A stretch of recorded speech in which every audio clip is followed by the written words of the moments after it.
বিএনপির বড় বড় নেতাদের ডার্ক ফিলিংস শুরু হয়ে গেছে। এটাকে আপনি বলতে পারেন ওয়ান কাইন্ড অফ অপরাধবোধ অথবা আত্ম অপরাধের স্বীকৃতি। কিছু পয়েন্ট আপনাদেরকে স্পষ্ট প্রমাণসহ বললে আপনারা স্পষ্ট বুঝতে পারবেন। আমি আপনাদেরকে 8টি পয়েন্ট বলবো, একটি একটি করে যদি আপনি শুনেন। যেমন উপদেষ্টা সাখাওয়াত হোসেন কি বলেছিল মনে আছেন? চাঁদা চাইতে আসলে ঠ্যাং ভেঙে দেবেন, আমাদেরকে খবর দিবেন, একদম লুলা বানিয়ে ঘরে বসিয়ে দিব। সাখাওয়াত কারোর নাম নেয় নাই, শুধু বলছে চাঁদা চাইতে আসলে ঠ্যাং ভেঙে দেবেন। বিএনপি নেতা রুহুল কবির রিজভী কি বলল? এটা কেমন সরকার, আমাদেরকে ঠ্যাং ভেঙে দিতে চায়, অথচ তাদেরকে কিছুই বলেনি, তারা নিজের দিকে নিয়ে গিয়েছে। This is one kind of dark feelings. এরপরে দেখেন হাসনাত আবদুল্লাহ কি বলল?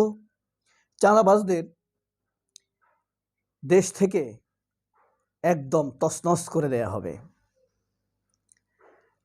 আপনার সেই গয়েশ্বরচন্দ্র রায় কি বলল? আমাদেরকে তছনছ করে দিতে চায়, অথচ হাসনাত আবদুল্লাহ বলছে চাঁদাবাজদেরকে তছনছ করে দেয়া হবে। বুঝতে পারছেন ডার্ক ফিলিংস কোথায় চলে যাচ্ছে? এরপরে দেখেন পাটোয়ারি গালি দিল চাঁদাবাজদের জন্মের ঠিক নাই। মির্জা আব্বাস কি বলল? যে আমাদেরকে কেন গালি দিচ্ছে পাটোয়ারির ব্যবহার ভালো না। অথচ নাসিরউদ্দিন পাটোয়ারি কিন্তু কারোর নাম নেয় নাই, কিচ্ছু বলে নাই, শুধু বলছে চাঁদাবাজদের জন্মের ঠিক নাই। মির্জা আব্বাস বলল আমাদেরকে গালি দিচ্ছে, আমাদের পিতা মাথা তুলে গালি দিচ্ছে। এরপর দেখেন সাদিক কায়েম বলল হাদির মতো আমরাও চাঁদাবাজদের বিরুদ্ধে। ছাত্রদল বলল শিবির কেন আমাদের বিরুদ্ধে লেগেছে। ঢাকা ইউনিভার্সিটির ভিপি সাদিক কায়েম কি বলছে? যে হাদির মতো আমরাও চাঁদাবাজদের বিরুদ্ধে, চাঁদাবাজদের সিন্ডিকেট ভেঙে দিতে হবে। তারা প্রতিবাদ জানালো সাদিক কায়েম কেন রাজনৈতিক বক্তব্য দিচ্ছে, কেন আমাদেরকে গালি দিচ্ছে। বুঝতেন ডার্ক ফিলিংসটা কি? পরিষ্কার। আরও কিছু জিনিস আপনাদেরকে শোনাই। এই বক্তব্যগুলো কিন্তু ভাইরাল বক্তব্য, আপনাদের নিশ্চয়ই এই বক্তব্যগুলোর ব্যাপারে পরিচিতি থাকার কথা, চোখে পড়ার কথা। ডাক্তার শফিক জামায়াতের আমির তিনি কি বললেন? জামায়াতের আমির ডাক্তার শফিক বলল চাঁদাবাজদেরকে কবরে পাঠিয়ে দেয়া হবে।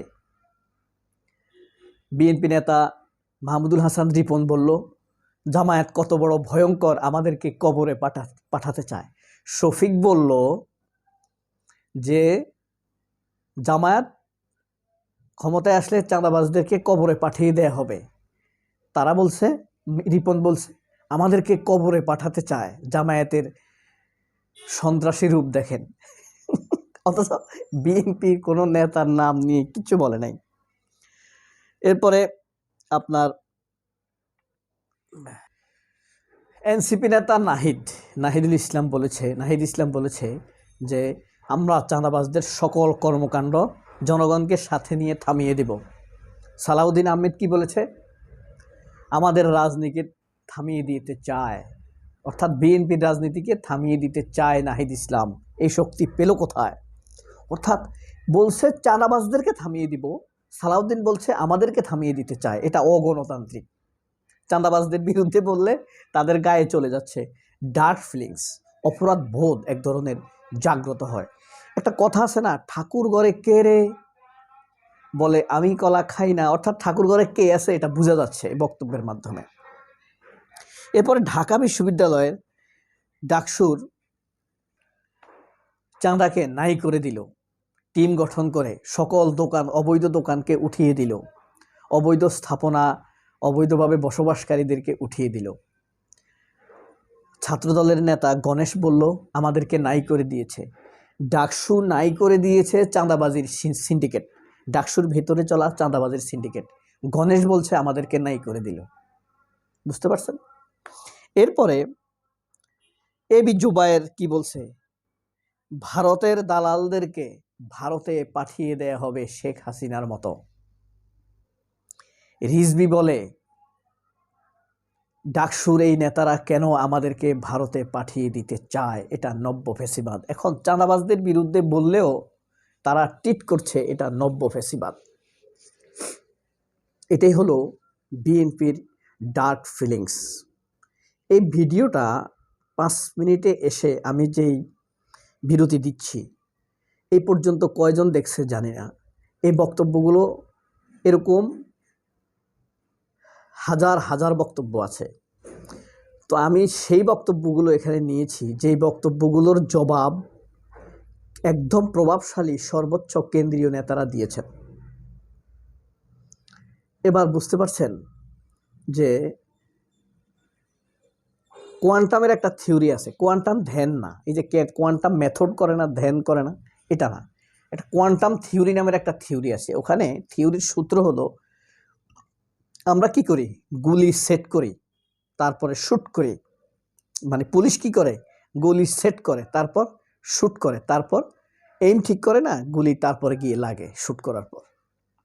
কিন্তু কোয়ান্টাম মেথড কি বলে, আগে গুলিটা লাগে, তারপর শ্যুট করা হয়। এটার অর্থ হইল কি, আপনার এইম যদি ঠিক থাকে তাহলে এইম যেখানে, গুলি সেখানেই লাগবে। এখন কথা হলো, আপনি এইম ঠিক মতো করতে পারছেন কিনা, সেটাই হলো বড় বিষয়। এইম করলেন আপনি নারকেল গাছ, গুলি পড়ল তাল গাছে, অর্থাৎ আপনার এইম ঠিক ছিল না, আপনার এইম হয়ে গিয়েছে তাল গাছি। ফ্যাক্টরটা এখানে, অর্থাৎ এইম আগে ঠিক হয়, তারপর গুলি লাগে। এই কথাগুলোর এইম কিন্তু টু দ্য পয়েন্টে চলে যাচ্ছে। এখন কথা হলো, যারা এইম করছে, বক্তব্য দিচ্ছে, এই যে হাসনাত আবদুল্লাহ, ডাক্তার শফিকুল ইসলাম মাসুদ, রেজাউল করিম, ডাক্তার আবদুল্লাহ মোহাম্মদ তাহের, সাদিক কায়েম, তারা যে এইম করছে, তাদের এইম কেন মিস হচ্ছে না, এটা বলতে পারবেন?